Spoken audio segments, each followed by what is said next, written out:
Yes, we are live now. Hello friends, this is Himanshi and welcome to Let's Learn. फटाफट से analyse करेंगे 29 दिसंबर का paper जो कि आज हुआ है वेंसडे को, और पेपर 1 पेपर 2 दोनों की बात करेंगे। आप लोगों का जो लास्ट में Q&A रखेंगे जिसमें आप लोग रिव्यू देते हैं कमेंट्स में।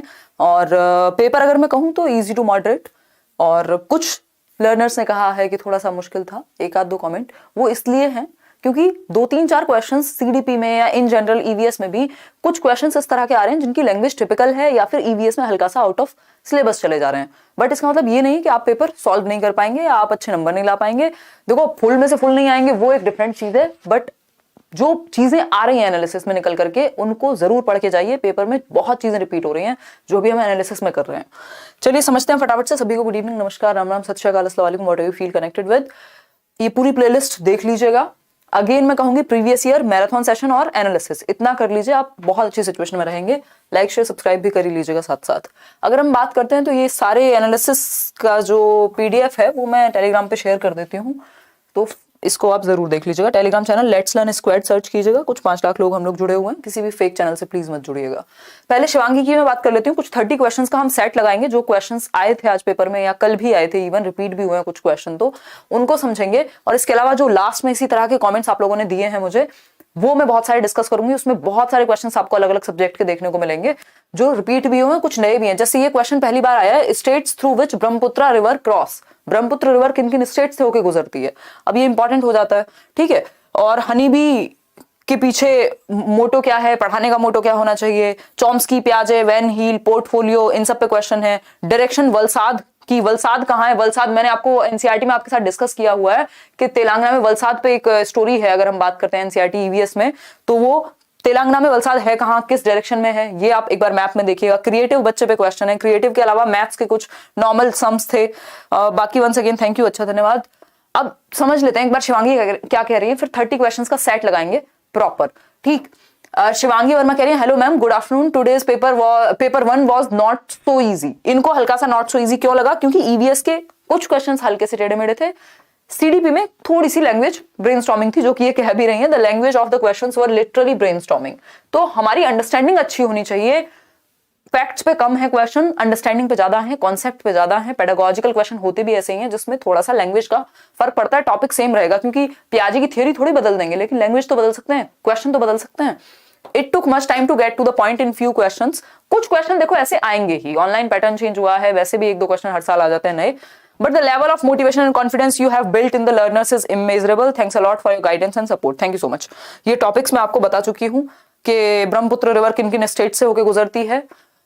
Which state use rooftop water to recharge ground water? जो ग्राउंड वाटर है उसको रूफटॉप वाटर कैसे हम यूज करते हैं, जो छत पे पानी इकट्ठा किया जाता है उसको ग्राउंड वाटर कंप्लीट करने के लिए या उसको रिचार्ज करने के लिए। बाकी ये सब मैं आपको बता चुकी हूँ। अब कुछ 30 क्वेश्चन कर लेते हैं सीडीपी के, फिर हम आएंगे किस पे, जो आपके इसी तरह के कमेंट्स हैं उन पे आएंगे, ठीक।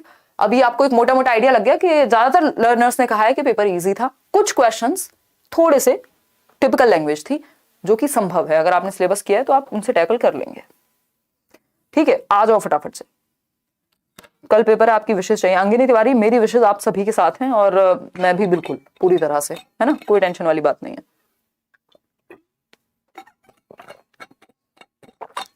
देखिए फर्स्ट क्वेश्चन बड़ी अच्छा क्वेश्चन है, थोड़ी सी लैंग्वेज में ट्वीक किया है।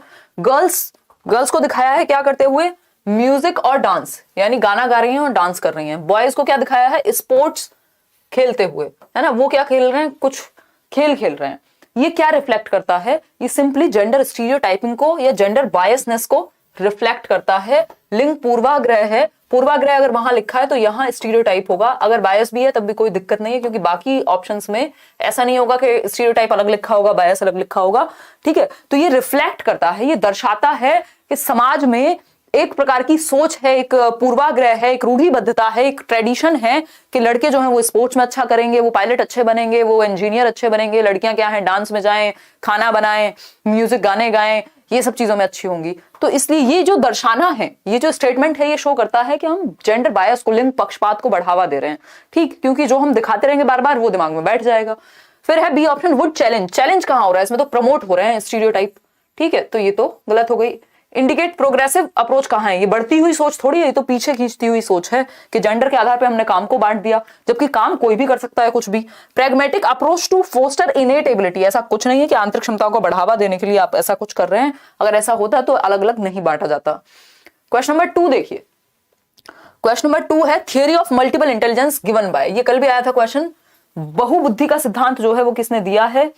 रवीना कुमारी कह रही है हेलो मैम, मेरा सेंटर जाने का जुगाड़ हो गया है, फर्स्ट को एग्जाम है मैम, विश कर दीजिए प्लीज, आपका मैम नाम रोशन करके आऊंगी। थैंक यू सो मच उस दिन के मोटिवेशन के लिए, thank you so much Raveena, मैं समझ गई आपने उस दिन कमेंट किया था कि आप पेपर देने नहीं जा पाओगे, बहुत बढ़िया। देखो रवीना, ये ना हमारी अप्रोच होनी चाहिए लाइफ में, मैं वैसे भी इन जनरल भी आप सभी से कह रही हूँ और मैं खुद भी फॉलो करती हूँ ये चीज। ना का ऑप्शन ज्यादा रखो मत कि मतलब जा नहीं सकते, दूर है, लिमिटेशन हम इतनी जल्दी दिमाग में रख देते हैं ना, हो नहीं सकता, फलाना है, ये 70 परेशानी है। अरे अगर आप करना चाहोगे तो तरीके निकल जाएंगे, 70 नहीं 700 भी निकलेंगे, ठीक है। तो वो विल जो है, और जब आपको कुछ चीजें करनी होती है ना सच में, तो आप निकाल लेते हैं तरीके। आपने अपनी लाइफ में देखा होगा कि आप टेढ़े मेढ़े तरीके करके भी कुछ भी कर लेते हैं जो आप चाहते हैं सच में। तो फॉलो करना चाहिए जो चीज सही हो और जिस चीज के लिए विल हो। पहले से पहले ना नहीं बोलना किसी भी चीज को कि सामने आई, और मुश्किलें तो होती हैं, बहुत सारी चीजों में होती हैं। Theory of multiple intelligence Gardner ने दी है, बहुत बढ़िया रवीना, ऑल द बेस्ट भाई, अच्छा करोगे आप बिल्कुल, गार्डनर ने दी है। स्किमिंग स्कैनिंग आज भी पूछा गया है, कल भी हमने डिस्कस किया था। स्किमिंग में क्या होता है, हम पूरी समरी पे फोकस करते हैं, जबकि स्कैनिंग में हम फोकस करते हैं किसी एक पर्टिकुलर वर्ड या स्पेसिफिक इंफॉर्मेशन पे। तो हार्वर्ड गार्डनर ने दी है, 8 प्रकार की इंटेलिजेंस है, बुक थी उनकी फ्रेम्स ऑफ माइंड, उसमें इन्होंने बात की है। Class 3 book contains cartoons and stories, तीसरी कक्षा की एक किताब है जिसमें कार्टून और कहानियां हैं। ये क्या दर्शाते हैं बताइए एक बार। मेक कंटेंट इंटरेस्टिंग यानी सामग्री को रोचक बनाते हैं, डिस्ट्रैक्ट द लर्निंग यानी सीखने से ध्यान भटकाते हैं, क्रिएट अननेसेसरी कंफ्यूजन या फिर लीड टू बोर्डम, ना तो ये बोर करते हैं ना ये अननेसेसरी कंफ्यूजन क्रिएट करेंगे। कार्टून और स्टोरीज तो इंटरेस्ट क्रिएट करेंगे, रुचि पैदा करेंगे बच्चे की, डिस्ट्रैक्ट थोड़ी कर रहे हैं, ठीक। तो क्योंकि छोटी क्लास है ना, छोटी क्लास है तो बच्चे को चाहिए थोड़ी चमक चांदनी बुक हो, ठीक है, रोचक हो किताब आपकी, जिसमें इंटरेस्ट आए, उसका कुछ पिक्चर्स हो, कुछ कहानियां हो, कुछ कार्टून हो, इस तरह की चीजें हो, ठीक। तो ए option is the right answer. आगे बढ़ेंगे नेक्स्ट क्वेश्चन पे, question number 4, purpose of assessment, आकलन का उद्देश्य क्या है।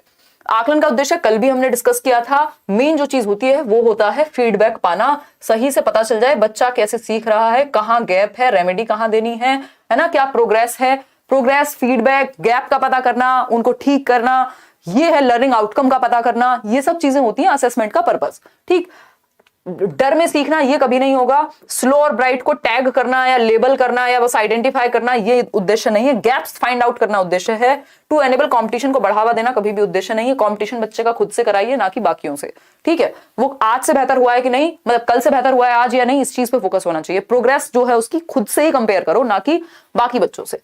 Credible feedback is the right answer, एक सच्चा फीडबैक, एक विश्वसनीय प्रतिक्रिया का आपको पता लगे कि बच्चे ने कितना सीखा है, कहां उसमें अभी कमी है और किस तरफ उसको बेहतर करने के लिए प्रोत्साहित किया जा सकता है। क्वेश्चन नंबर 5 देखिए, सेंटर टू बॉडी नहीं होगा, सेंटर टू पेरिफेरी होगा। ये 16 वाला कब होगा, देखो अभी तो पता नहीं, कोई बात नहीं करते का। अब मॉक टेस्ट के नंबर पे मत जाओ, अब चुपचाप से पेपर दे के आओ। All the best Ashutosh, Julie ओझा।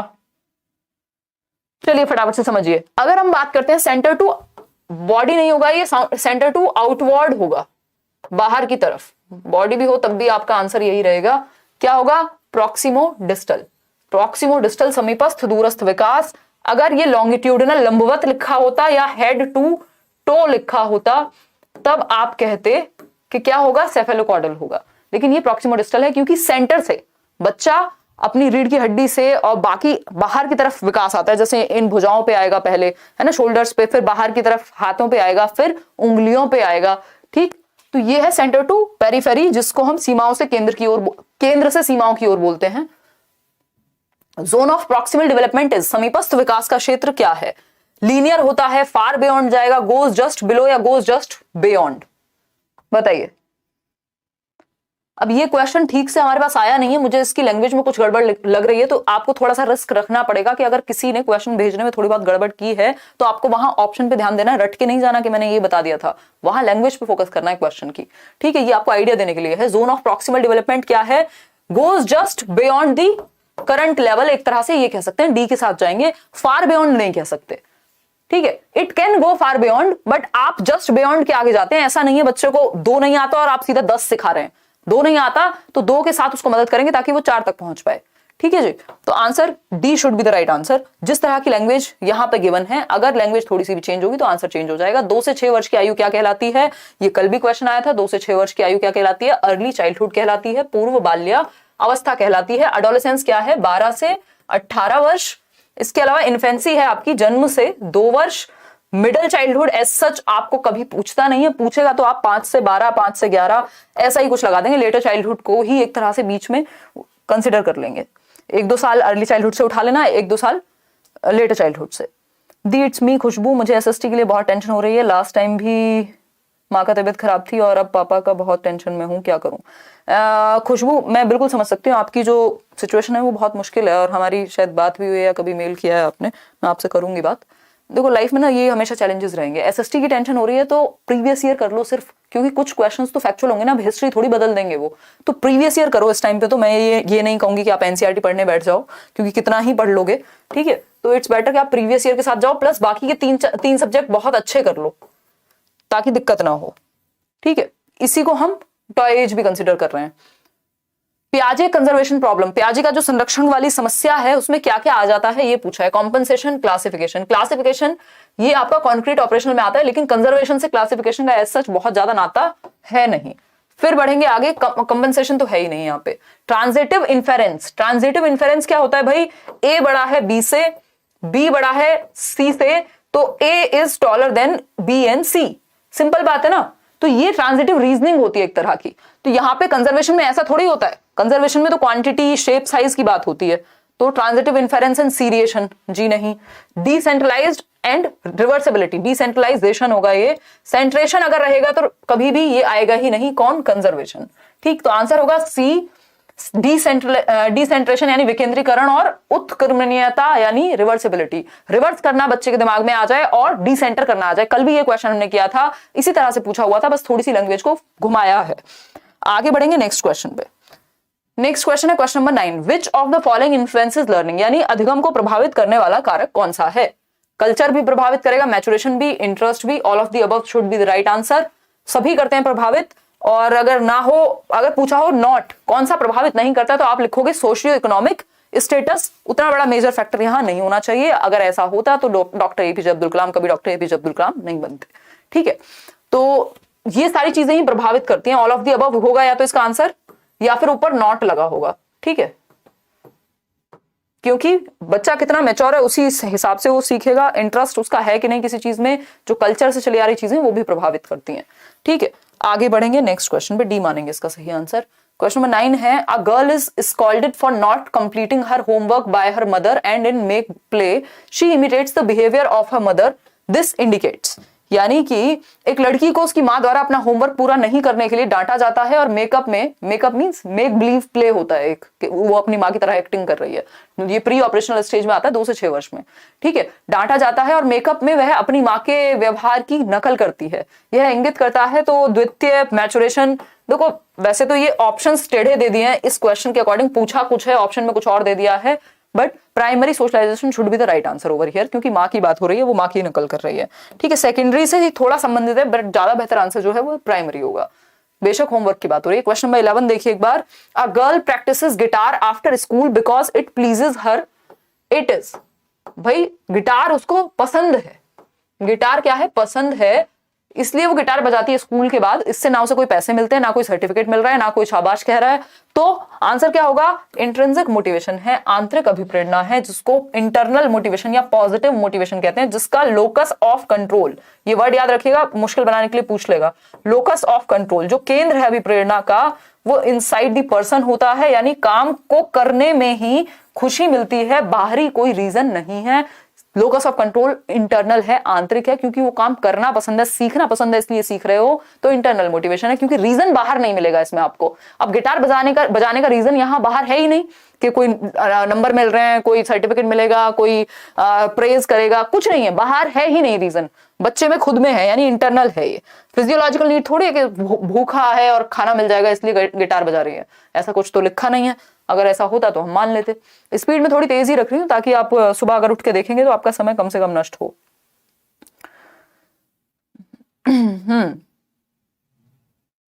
आपको एक साल से फॉलो कर रहे हैं, बहुत बढ़िया आशुतोष। चलिए फटाफट से 12th पे चलते हैं। Which theory was propounded that development is a life long process, यानी कौन सा एक सिद्धांत कहेगा कि जो विकास है वो एक जीवन पर्यंत चलने वाली प्रक्रिया है? तो सिंपल है, प्रिंसिपल ऑफ कॉन्टिन्यूटी को ढूंढ लीजिए, निरंतरता का सिद्धांत है, आसान है। इसमें क्या है, इंटीग्रेशन होता है कि आपके सारे जो डेवलपमेंट के प्रकार हैं एक साथ मिलकर इस तरह से काम करते हैं, सिंगल होके, जैसे आप साइकिल चलाते हैं तो आप देख भी रहे हैं, आपके पैर भी काम कर रहे हैं, आप बैलेंस भी बनाए हुए हैं, ये इंटीग्रेशन है। सिमेट्री जैसा हम कभी कुछ पढ़ते नहीं है, ये यूनिफॉर्मिटी होगा, सिमेट्री नहीं होगा। यूनिफॉर्मिटी होता है कि पूरी दुनिया में जो स्टेजेस हैं वो सेम रहती हैं। अमेरिका का बच्चा भी अर्ली चाइल्डहुड में ही होगा 2 से 6 वर्ष में, भारत का भी, बाकी की कंट्रीज का भी।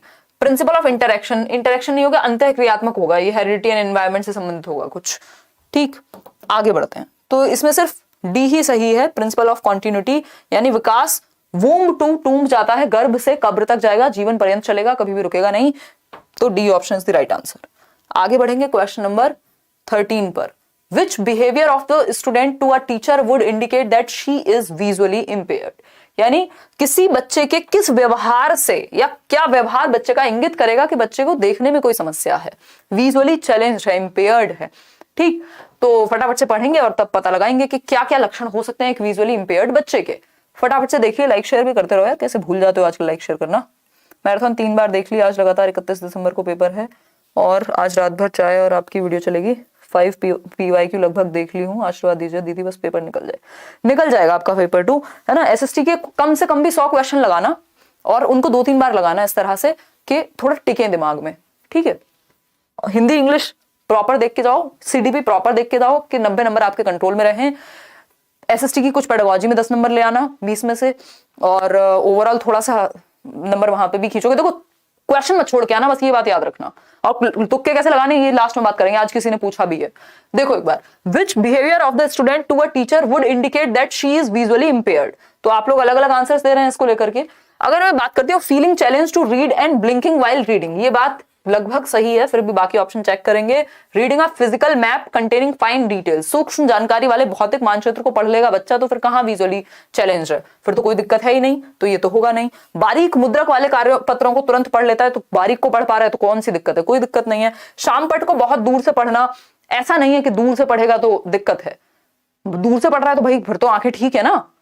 तो ए ऑप्शन में ही है जो कि राइट बात है कि पढ़ने में चुनौती महसूस करता है, दिक्कत होती है पढ़ने में, और पढ़ते समय आंखें ऐसे ऐसे ब्लिंक करता है। तो ऐसी स्थिति में अगर आपको लगे कोई बच्चा बहुत ज्यादा आंखें पलकें अपनी झपका रहा है तो उसको एक बार रिकमेंड कर सकते हो कि भाई एक आई टेस्ट करा लो, ठीक है। या अगर आपको आइडिया भी लग जाएगा अगर बहुत ज्यादा दिक्कत है कि विजुअली चैलेंज्ड बच्चा है। A option is the right answer. आगे बढ़ेंगे question number 14। Who is correct according to Harvard Gardner for intelligence type, यानी हार्वर्ड गार्डनर के अनुसार बुद्धि का प्रकार कौन सा है। फटाफट से समझते हैं। पहला ऑप्शन है interpersonal personality, physically active athlete, creative expressive, ये क्रिएटिव तो है ही नहीं, बिहेवियरल एनालिस्ट, क्रिएटिव बिहेवियरल जैसा भी कुछ नहीं है, फिजिशियन, बायोलॉजिस्ट, इंस्ट्रूमेंटलिस्ट।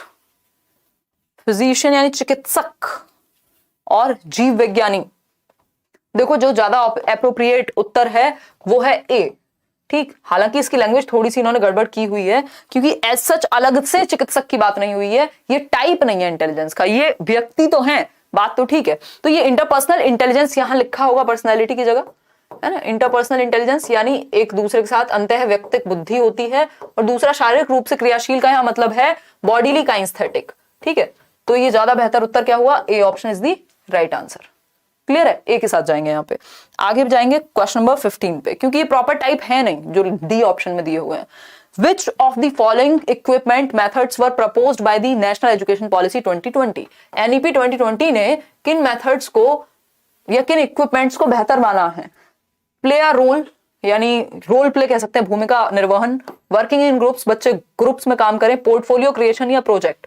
चारों ही चीजें क्या है, लर्नर सेंटर्ड है। आपको ये जरूर देखना है उत्तर देते समय कि अगर समझ में नहीं आ रही हो बात तो बच्चे की भलाई की तरफ चले जाओ, और चारों ही बातों को गलत नहीं ठहरा सकते, तो ABCD should be the right answer, ठीक है। आगे बढ़ेंगे नेक्स्ट क्वेश्चन पे। क्वेश्चन नंबर 16 देखिए, which one should be used in inclusive classroom, समावेशी कक्षा में किसका प्रयोग किया जाना चाहिए। समावेशी कक्षा है क्या, which includes all, education for all, चाहे वो स्पेशल बच्चा है जिसको कोई समस्या है, चाहे वो एवरेज बच्चा है, औसत बच्चा, चाहे वो गिफ्टेड बच्चा है जो बहुत एक्सेप्शनल है, फर्स्ट आता है, हर प्रकार के बच्चों को आप इंक्लूड करते हैं इंक्लूसिव एजुकेशन में। इसीलिए कहा जाता है, इसकी टैगलाइन है एजुकेशन फॉर ऑल, सभी के लिए शिक्षा, सभी की नीड को ध्यान में रखते हुए शिक्षा।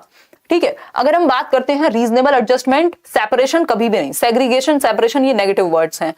क्लिनिकल नोमेनक्लेचर, नैदानिक नामकरण, ऐसा नहीं है। कॉम्पिटिटिव क्लासरूम इथोस नहीं, सबसे बेहतर है रीजनेबल एडजस्टमेंट कि आप बच्चे की नीड को समझते हुए यथोचित समायोजन करेंगे, उसको इंक्लूड करेंगे, उसकी नीड के अनुसार उसको टैकल करेंगे। तो A should be the right answer. Question number 17 देखिए, according to Lev Vygotsky, how do children acquire the ways of thinking and behaving which form the culture of the community. यानी Lev Vygotsky के अनुसार बच्चे चिंतन और व्यवहार करने के तरीके कैसे अर्जित करते हैं, समाज से करते हैं। समुदाय की संस्कृति का निर्माण होता है, समाज, संस्कृति, भाषा, यही तो कहानी है वाइगोस्की की। स्टिमुलेशन की तो बात ही नहीं है, फुल फोर्स, इनएक्टिव नहीं, थ्रू सोशल इंटरेक्शंस, सामाजिक अंतःक्रिया करके हम अपने समाज और संस्कृति का जो भी रूप है उसको धारण करते हैं, अपनी समझ का निर्माण करते हैं। लैंग्वेज जिसमें एक टूल का यानी एक यंत्र का काम करती है भाषा, ऐसा वाइगोस्की कहते हैं। इनकी थियोरी का नाम भी क्या है, सोशियो कल्चरल अप्रोच।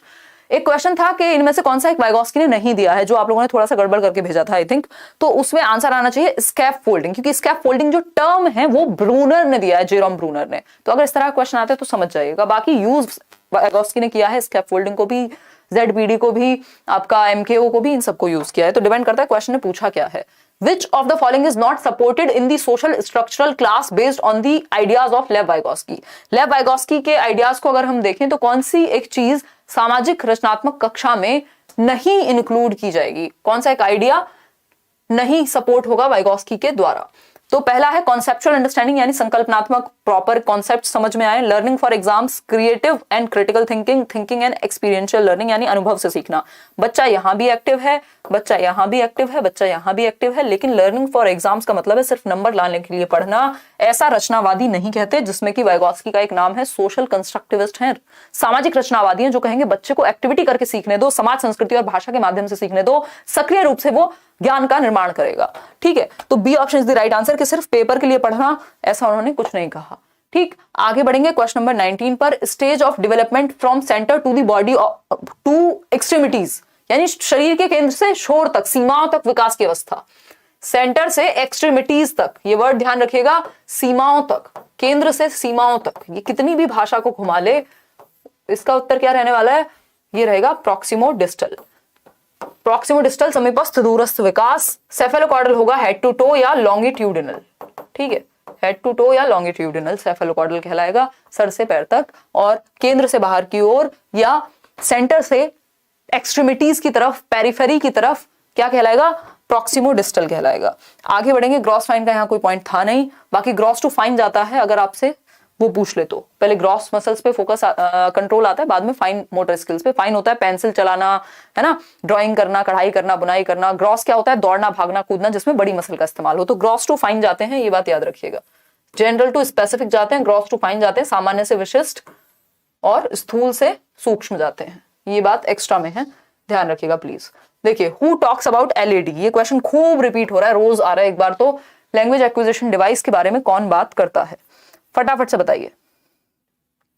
देखिए एक बार, थैंक यू छोटी दी, पेपर आसान रहा है, डरने की जरूरत नहीं है किसी को। सिर्फ आपके वीडियो और मैथ, उदय सर के आज मेरा एग्जाम था, मजा आ गया। पिछली बार 108 थे, बहुत बड़े आइकॉनिक थे, इस बार आप और अच्छा करेंगे और हम लोग मिलेंगे एक मीटअप में। सेफ रहिएगा, बाकी ओमिक्रॉन आ रहा है, ओमिक्रॉन। चलिए, who talks about LED, Chomsky बाबा। ठीक है जी, चॉम्स्की। UG आ जाए, यूनिवर्सल ग्रामर, सार्वभौमिक व्याकरण, तब भी सेम रहेगा आंसर। ये LED करता क्या है, ग्रामर रूल्स को जनरेट करने में, भाषा को एक्वायर करने में, अधिग्रहण करने में मदद करता है, LAD। ठीक है जी, इससे ह्यूमन चाइल्ड क्या कर सकता है, भाषा का अर्जन कर सकता है, स्वतंत्र रूप से एकदम नेचुरली लैंग्वेज को एक्वायर कर सकता है। प्रणाम जी जो भी कर रहे हैं, लक्ष्मण कर रहे हैं, क्या नाम है इनका। चलिए क्वेश्चन नंबर 21 पे चलते हैं। अगर स्किनर आएगा तो आपको पता होना चाहिए कि इमिटेशन के थ्रू लैंग्वेज पे ये फोकस करते हैं। प्याजे आपको पता ही है कि वो एक्टिविटी फोकस करते हैं। वाइगोस्की जो है वो समाज के द्वारा, समाज और संस्कृति के द्वारा फोकस करते हैं एक्टिविटी पे ही। क्वेश्चन नंबर 21 देखिए एक बार। A teacher after teaching each of his lessons discusses that lesson with the children, what method is he adopting in teaching. यानी क्वेश्चन क्या है, फटाफट से देखिए एक बार, पढ़िए क्वेश्चन को, इतने में आपके कुछ कमेंट देख लेती हूँ। जो 16 दिसंबर की सेकंड शिफ्ट का एग्जाम नहीं हुआ, इतनी ठंडी में हम लोग का ध्यान दे रहे हैं। अरे बिल्कुल शुभम, जो शिफ्ट नहीं हुई है ना उनके लिए नोटिस अलग से आएगा वेबसाइट पे, तो डोंट वरी, है ना। फटाफट से देखो, देखो सेशन लेट हो रहा है चाहे कुछ भी हो रहा है, लेकिन सेशन होगा, आपके पेपर से पहले होगा। हर एक दिन एनालिसिस चल रहा है, तो चाहे वो आप सुबह उठ के देख लो, जब मन करे तब देख लो। मेरा भी फोकस इस बात पे नहीं है समय पे आजकल, बाकी कोशिश की जाएगी थोड़ा सा जल्दी लाएं। A teacher after teaching each of his lessons, हर एक लेसन पढ़ाने के बाद टीचर क्या करते हैं, डिस्कस करते हैं बच्चों से क्लास में, और ये कौन सा तरीका अडॉप्ट कर रहे हैं। मैं आपको एक बार पोल दे देती हूँ, फिर आगे बढ़ेंगे। अभी कुछ 9 क्वेश्चंस और हैं, और उसके बाद आप लोगों ने बहुत सारे अलग अलग सब्जेक्ट पे रिव्यू दिए हैं आज के पेपर के बारे में। कल आपको भी आते ही पेपर देके कमेंट करना है कि कैसा पेपर रहा। जो क्वेश्चंस याद रह जाएं वो याद करके लिख देने हैं। एक व्हाट्सएप नंबर मैं दे दूंगी या दिया हुआ है, लास्ट में बता दूंगी, वहां जो भी मेमोरी बेस्ड क्वेश्चन हो, एटलीस्ट सीडीपी के 30 के 30, जहां से जो जो याद रह जाए जिसको वो भेज देना विद ऑप्शंस, ठीक है, ताकि अगली शिफ्ट में भी लोगों को मदद मिल सके, है ना। आप भी तो तभी कर पा रहे हैं जब ये किसी ने शेयर किए होंगे आपके साथ। देखिए, अगर हम बात करते हैं, आप लोग सभी इसमें बी के साथ जा रहे हैं, 90% लर्नर्स। चलिए समझते हैं एक बार। अगर हम बात करते हैं, यहाँ कहा है एक शिक्षक अपने हर पाठ को पढ़ाने के बाद बच्चों से उस पाठ पर चर्चा करता है, वह शिक्षण में कौन सा तरीका अपना रहा है। रोट लर्निंग तो ये बिल्कुल नहीं है, रटना थोड़ी है ये। Knowing the point of view of children, critic की भी कोई बात नहीं है। खोजबीन करना, ऐसा क्या है उस सेशन में जिसमें खोजबीन हो रही है ना। ये अगर इसका ऑप्शन की थोड़ी सी भाषा बदली होती तो मे बी हम चले भी जाते, ऐसा नहीं कि नेगेटिव है, लेकिन बेहतर क्या है, knowing the point of view of children, उनसे चर्चा करके पता लगेगा कि उनको कितना समझ में आया, कैसे वो सोचते हैं। ठीक है जी, आगे बढ़ेंगे नेक्स्ट क्वेश्चन के साथ। फॉर एक्सप्लोरेशन भी हो सकता था, बट यहाँ जो ऑप्शन है उनके अनुसार हमें ज्यादा बेहतर लग रहा है, क्योंकि खोजबीन के जैसा इसमें यहाँ पे डिस्कवरी तो कुछ हो नहीं रही है। देखिए क्वेश्चन नंबर 24 देखिए एक बार, क्वेश्चन नंबर 24 देखिए।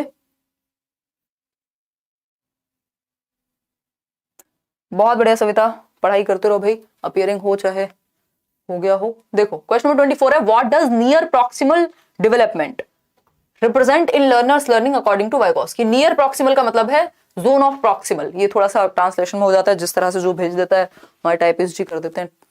लेव वाइगॉस्की के अनुसार निकटस्थ समीपस्थ विकास शिक्षार्थी के अधिगम में क्या दर्शाता है।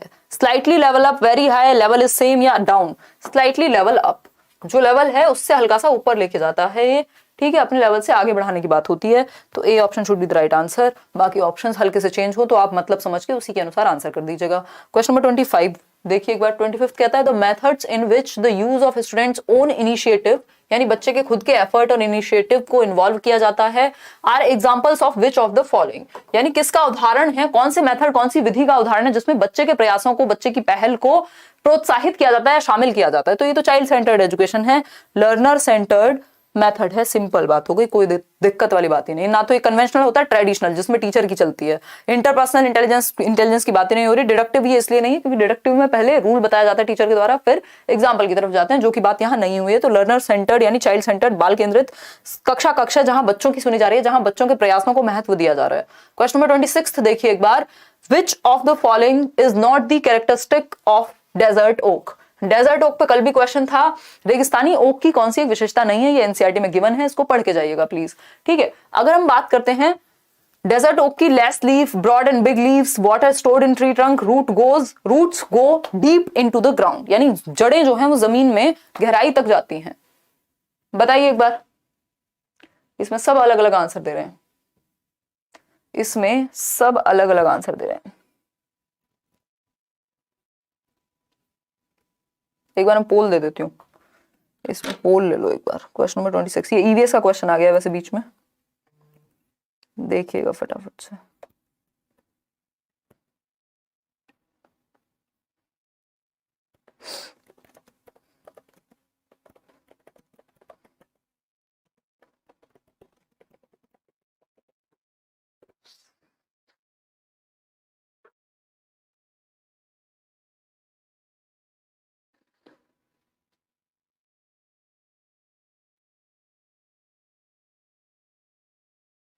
देखिए फटाफट से, 50% बी कह रहे हैं और ए कह रहे हैं 31%। देखो लेस लीफ तो क्या पूछा है, नॉट, अच्छा नॉट पूछा है, तो फिर तो ए ऑप्शन होगा ना। Broad and big leaves leaves के बारे में ऐसा सच बात नहीं हुई है एनसीईआरटी में, है ना। Broad and big leaves, less leaf, water stored ये सही है, रूट्स गो डीप डाउन ये सही है, ठीक। अगर नॉट नहीं लिखा होता तो बी या सी में से कोई सही हो जाता। लेस लीव, चौड़ी और बड़ी पत्तियां, बी के साथ ही जाते हैं हम अभी। बाकी इसको एक बार डिटेल में पढ़ जाना, डेजर्ट ओक को, इसकी पत्तियों के बारे में, क्योंकि ये बात तो दोनों पक्की है कि वाटर ट्री ट्रंक में स्टोर होता है, रूट्स जो है बहुत नीचे तक जाती हैं, ग्राउंड लेवल वाटर तक, और बाद में ट्री ट्रंक से लोग पाइप लगा करके पानी पी सकते हैं या यूज कर सकते हैं, ठीक। तो लेस लीफ हो सकता है सही आंसर हो, बट क्योंकि ये रेगिस्तानी ओक है, लेकिन broad and big leaves I don't know, तो बी के साथ जाएंगे अभी के लिए, बाकी चार ऑप्शंस में से जो हमें सही नजर आ रहा है, ठीक। आगे बढ़ते हैं क्वेश्चन नंबर 27 पे। ये 30 डायरेक्ट आ गया है, अच्छा ये लास्ट क्वेश्चन है शायद। देखिए, a child is playing a film role in the group and at what stage of socialisation is it. यानी एक बच्चा एक फिल्म का रोल प्ले कर रहा है और समूह में सामाजिकरण की कौन सी अवस्था है, मतलब समूह में, ग्रुप में बच्चा क्या है, एक रोल प्ले कर रहा है किसी एक मूवी का, ठीक है। वो एक रोल को प्ले करने में लगा हुआ है, एक कैरेक्टर प्ले कर रहा है, ये कह सकते हैं।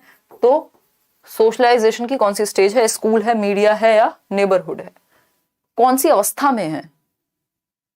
ये अजीब सा नहीं क्वेश्चन दे दिया है, मतलब ऑप्शन अलग दे दिया है इसका। या तो अगर एज पूछेगा तो आप लिख देंगे यहाँ पे कि अराउंड 6 से 12 के बीच में होगा कहीं, जो ज्यादातर चांसेस हैं, ठीक, क्योंकि 2 से 6 ज्यादा छोटा हो जाएगा। बाकी हाँ, ये स्कूल लेवल पे ये कह सकते हैं हम कि स्कूल लेवल पे है। ऑब्वियसली प्रभावित किससे है, मीडिया से प्रभावित है, ठीक। तो ये जैसा क्वेश्चन होगा उसके अनुसार हम उत्तर बदल देंगे। ये मैं रिव्यू नहीं कर पाई थी कुछ क्वेश्चंस, ठीक। तो अभी तो हम यहाँ स्कूल के साथ चले जाएंगे। अब नित्या ने और आप में से बहुत सारे लर्नर्स ने अलग अलग क्वेश्चंस बताए हैं, इनको कर लेते हैं क्योंकि ये आपको मदद देंगे, ठीक है, पेपर में।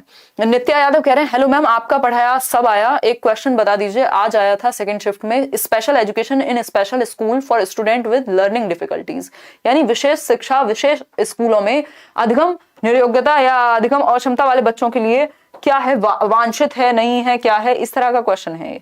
देखिएगा एक बार, पढ़िएगा इसको, क्वेश्चन पढ़िएगा फटाफट से। ये चल क्यों नहीं रहे comments. Today I had my paper and it went quite well. Your marathon series was a great help for my revision. Thank you Maitreyi विश्वास। बहुत अच्छा लगता है जब आप लोग फीडबैक देते हैं आके। कल पेपर देते पहले कमेंट करना है आपको, सबसे पहला काम यही होना चाहिए, जो जो याद रह जाए, जिस तरह का पेपर लगा हो। और लास्ट में मैं व्हाट्सएप नंबर शेयर कर दूंगी, वहाँ CDP के जो भी क्वेश्चन याद रह जाए वो बता दीजिएगा।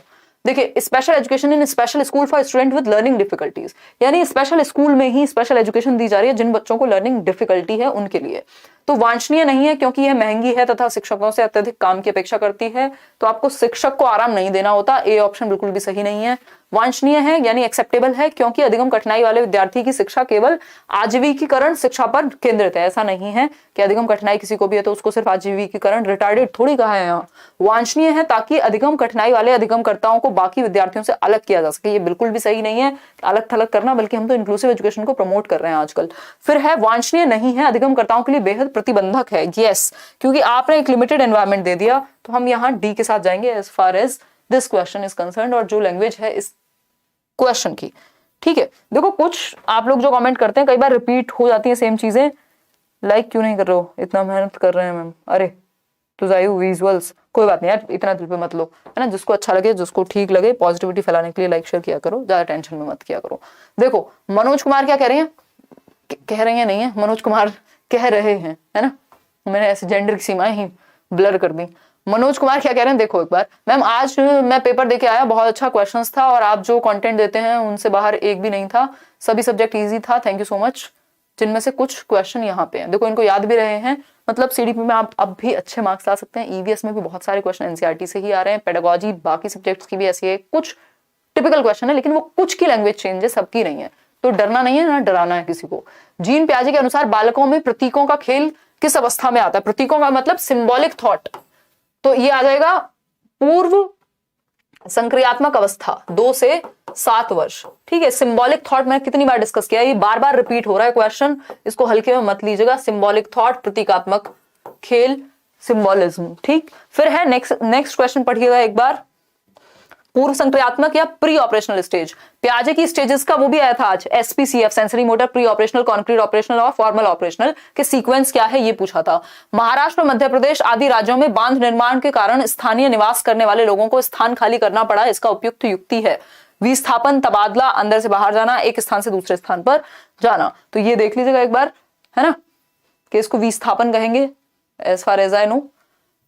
आगे बढ़ेंगे। एक शिक्षिका हमारा वन पाठ पढ़ते समय सूरमणि की चर्चा करते हुए तोरांग का प्रयोग करती हैं। तोरांग आपको पता ही है, झारखंड में यूज होता है, जंगल को कहते हैं। इसका तात्पर्य है वन की समस्या को दूर करने के लिए व्यवसाय की अवधारणा, भूख से संबंधित समस्या, जीव समस्या से व्यवसाय की अवधारणा।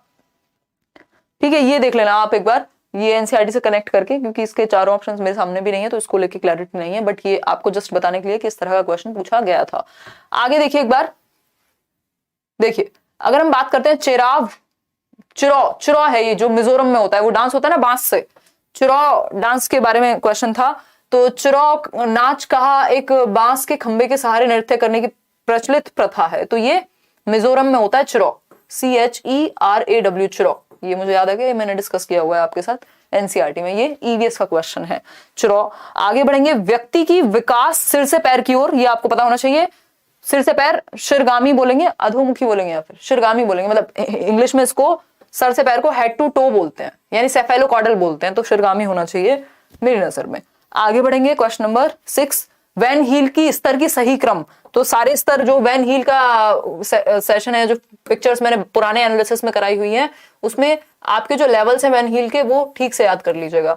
फिर है सांप सीढ़ी की खेल में विद्यार्थी में विकसित की जा सकती है आकृतियां, ज्यामिति, हाँ दोनों चीजें हो सकती हैं, डिपेंड करता है।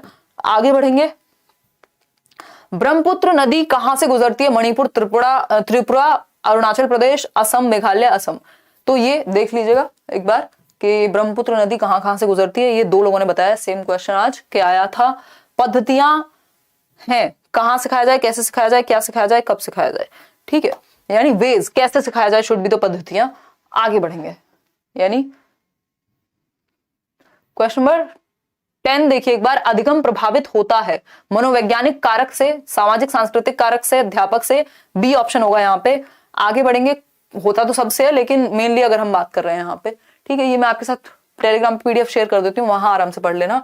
11 वर्ष है, अच्छा क्वेश्चन नंबर 11 है, वर्षा जल को छत पर और भूमिगत संग्रहण किया जाता है, कहाँ होता है ये देख लीजिएगा एक बार, मेरे ख्याल में राजस्थान होना चाहिए। पठन वैकल्य यानी डिस्लेक्सिया, पढ़ने संबंधी विकार है, और यहां अगर सिर्फ पढ़ना ना मिले तो पढ़ना लिखना दोनों के साथ चले जाएंगे, A option should be the right answer, ठीक है जी। आगे बढ़ेंगे, नेक्स्ट क्वेश्चन, निम्न में से कौन सा भिन्न है, यानी बाकियों से अलग है? भृंग, दीमक, ततैया, मधुमक्खी। ठीक, तो यहां तक, यहाँ पे जो है वो दीमक should be the right answer, क्योंकि दीमक डिफरेंट है बाकी सबसे, ये सब उड़ सकते हैं, चाहे वो भृंग हो जिसको बीटल बोलते हैं आई थिंक, ततैया, या फिर मधुमक्खी। ठीक, तो B option should be the right answer. आगे बढ़ेंगे, नेक्स्ट क्वेश्चन, अकीना बोरी बता रही हैं, ठीक। Thank you so much ma'am for all your guidance. Questions are as follows, which level stage of cognitive development does the ability of abstract and scientific thinking. तो क्या आएगा? फॉर्मल, ऑपरेशनल, अमूर्त संक्रियात्मक अवस्था या औपचारिक संक्रियात्मक अवस्था 11 से 14 वर्ष पियाजे की लास्ट स्टेज है, जिसमें एब्स्ट्रैक्ट और साइंटिफिक पूछा है। ZPD क्या है? एक स्पेस है जहां पे मैक्सिमम डेवलपमेंट पॉसिबल है, डायनेमिक होता है ये ZPD, दायरा बढ़ता जा सकता है सीखने के साथ, तो सी ऑप्शन हो जाएगा, रिजिड नहीं होगा। Project method is based on which principle? तो ये प्रैग्मेटिज्म पे बेस्ड है, मैंने बहुत बार डिस्कस किया है। प्रोजेक्ट मेथड यानी परियोजना विधि, किस पे? यथार्थवाद यानी प्रैग्मेटिज्म पर, प्रैग्मेटिज्म जॉन डुई इसका सपोर्ट करते हैं। और अगर हम बात करें तो ये आपका WH किलपैट्रिक ने दिया था, विलियम हियर्ड किलपैट्रिक ने, ठीक। Which of the goals of the following goals should be promoted among students for motivating them to learn? कौन से गोल्स को प्रमोट करें? अप्रोच, मास्टरी गोल्स को करेंगे, सिंपल बात है, मास्टरी गोल्स को, पारंगत होना चाहिए बच्चे को, इस चीज को प्रमोट करेंगे, ठीक है। ये मैं बता चुकी हूँ आपको। परफॉर्मेंस अवॉइडेंस होता है कि बस पास हो जाए किसी तरह से, फेलियर अवॉइडेंस बोलते हैं उसको। एक होता है परफॉर्मेंस ओरिएंटेड यानी फर्स्ट आना है मुझे, एक है मास्टरी ओरिएंटेड, फेल हो पास हो फर्स्ट आऊं फर्क नहीं पड़ता, मास्टरी होनी चाहिए, एक एक चीज आनी चाहिए, हमारा फोकस मास्टरी पे रहता है, ये बात ध्यान रखिएगा। आगे बढ़ेंगे, क्वेश्चन नंबर 5 देखिए, the kind of learning in which children learn through imitation others is called social learning बोलेंगे। इसका सिंपल सा आंसर है ऑब्जर्वेशनल या फिर सोशल लर्निंग। बेंड्यूरा ने दी है, कल भी हमने इसके बारे में बात की थी, तो क्वेश्चन खूब फंस रहे हैं, ऐसा नहीं है कि क्वेश्चन नहीं आ रहे। फिर है next, in which states of India Brahmaputra river flows? Brahmaputra river किस स्टेट से जाती है? तो ये देख लीजिएगा। इसके अलावा मिजोरम और त्रिपुरा की बात हो चुकी है। NEP 2020 का एक क्वेश्चन था, वो मैंने कराई दिया आपको। Once again thanks for inspiring us, love from Arunachal Pradesh. Thank you so much जी, लव यू टू। चलिए प्रीति दहिया क्या कह रही हैं, hello ma'am, good evening, today is my exam paper 2 CDP आपकी ही करवाई हुई आई थी। मेटा कॉग्निशन से क्वेश्चन था, जीन पियाजे कोलबर्ग, एनईपी इंक्लूसिव एजुकेशन से क्वेश्चन था। आज मेरा एग्जाम बहुत अच्छा हुआ, थैंक यू सो मच। मतलब पेपर बैलेंस्ड आ रहा है, ये टॉपिक्स बार बार रिपीट हो रहे हैं जो कि होंगे, सिलेबस से बाहर थोड़ी जाएगा पेपर, ठीक है। तो इस चीज को भी ध्यान रखना है, ये आपके फीडबैक के लिए कि आपको बिल्कुल विश्वास हो जाए कि सच में चीजें ऐसी ही आ रही हैं, ऐसा नहीं है कि कुछ भी हुआ है।